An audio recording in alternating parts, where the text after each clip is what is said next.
Today I'm going to share with you 4 unique hip mobility drills that you've probably never seen before, all designed to help improve hip internal rotation. So missing internal rotation of the hip is associated with pinching of the hips, shut off glutes, and suboptimal squatting mechanics. Optimal hip internal rotation is about 40 degrees of internal rotation. There's a really simple test that you can do for this yourself. Sit down, all right? And then just simply internally rotate your leg like this. If you can go out to about 40 degrees, then you have optimal hip mobility. However, if it's stiff and you're having a hard time getting out to 40 degrees, then these mobilizations that I'll show you today will likely help.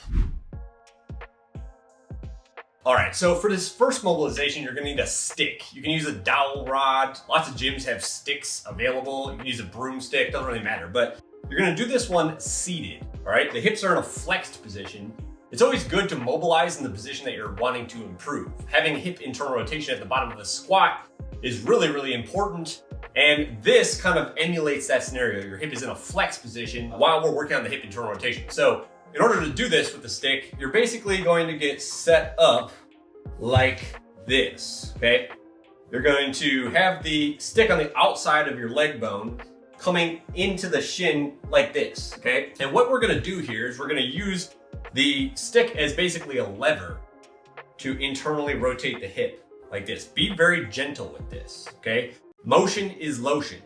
By doing this, what we're doing is we're causing the femur to rotate internally. Keep the toes pulled up towards the shin really hard as you're doing this. That will help to stabilize the knee, all right? And help prevent possible knee issues developing as a result of this drill. So pull the toes up hard as you're doing this, and then you're kind of just pumping the stick up and down here like this, trying to move into greater and greater ranges of motion. Don't let your hip hike up, don't bend your body to the side, and really don't force this, okay? Again, motion is lotion. It's a simple movement of the joint which will promote more synovial fluid to go into the joint, which will increase its lubrication and its ability to move without friction. So this is one that I really like to do oftentimes. I'll do about 15 reps of that and then retest. All right, so this is another one with a stick. You don't actually need a stick to do this, but it does kind of help to stabilize. But what we're gonna be doing is we're gonna stand up, and then I want you to rotate the hip that you're trying to mobilize, that whole leg in approximately 20 degrees. So it's gonna be slightly angled in like that. What you're gonna do with that stick is you're gonna practice bending forwards while that hip is in a slightly, that's key here, slightly internally rotated position. So again, turn that foot in approximately like 20 degrees, right? Keep a neutral spine, hinge forward at the hips, and you can kind of like hang out here and try to relax and kind of drive that femur up while you're in this slightly internally rotated position.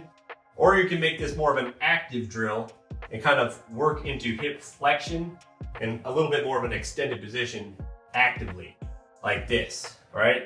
Again, we're trying to emulate squat mechanics at the hip. Internal rotation with a little bit of flexion of the hips, like this. So we're basically, this whole leg, again, is turned in slightly towards midline, about 20 degrees. That puts our hip into an internally rotated position, which actually makes this a mobilization. So give this one a shot.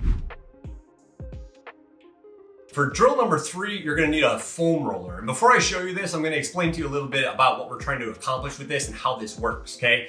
Because we're not gonna use the foam roller in the way that you're used to seeing a foam roller, all right? What we're trying to do here is actually use the foam roller to catch the greater trochanter of the femur, which is this bony prominence right here. We're trying to catch this with the foam roller and then use it to internally rotate the hip, all right, relative to the rest of the pelvis, okay? So we're trying to create relative motion of the femoral head in the joint socket. This also kind of pushes the femoral head into the joint socket. And this is just a unique way to kind of use a foam roller, something I learned recently and something that I've been experimenting with a large degree of success. So to do this one, it's not gonna be as fancy looking as some of the other ones that I've showed. By the way, a soft foam roller for this works better. This one's kind of hard. You're gonna kind of put pressure right on that greater trochanter bone, and then you're gonna try to keep pressure on it as you bring your whole pelvis forwards relative to that femur, like this. all right? And you should be doing this kind of gently. But again, we're just kind of making this rocking motion here, like this, bringing the pelvis forwards, all right? The foam roller is kind of holding that femur in position as we bring the pelvis forwards, which is actually creating a very gentle way to mobilize the hips for internal rotation. Give that one a shot as well, and let me know how that one goes for you. So for this last mobilization, what we're gonna be doing here is using a banded setup. We're gonna tie that band around the inside of the femur, and we're gonna use it to distract the joint capsule. We're gonna open up the joint capsule like this with the band by having a lot of tension on it as we work on internal rotation, okay? What this banded setup does is it helps to open up the joint capsule and kind of reduce friction there. If you've never done a stretch with a banded distraction like this, or a mobilization, I should say, it makes a huge difference, all right? So I've showed this one in the past, and I'm gonna show it again today because it's one of my favorite ones. So basically, you need to anchor a resistance band to a secure anchor point. Right now I have a door anchor, but you know, a squat rack that's anchored to the floor or the wall, something like that would work. Basically, it's pretty simple, right? Pull the band up pretty much as far up into your groin as you can get it. Get a lot of tension on that band. All right, if I was doing this on my own, I might have even more tension on the band than this. But what's happening now is the femur is getting pulled laterally and it's opening up that joint capsule. And then all I'm doing here now is pushing the knee in, okay? So the femur is rotating in while the joint is being distracted laterally. And this is the mobilization right here. This is one of my favorite ways to mobilize the hips. Out of everything that I showed today, this is one of the heaviest hitting ones. All right, I really hope that these drills I showed you today help out. It's always good to test and retest. So that test for your internal rotation that I showed at the beginning, go ahead and do that now and see if your hip internal rotation has improved. You can also test these exercises that I showed today individually because one might work for you more so than others. So testing your mobility before doing mobility drills and testing it after is always a good protocol to go through so that you can figure out what joint mobility exercises are working best for you. One last thing I wanna share with you, if you do have increased hip mobility now and you have more internal rotation than you did before these drills, then it's always a good idea to integrate after you mobilize. Basically, you want to work the hip into internal rotation using the muscles actively to teach your neuromuscular system how to maintain that optimal range of motion. This exercise here that I'm showing right now is pretty basic, but it's a great exercise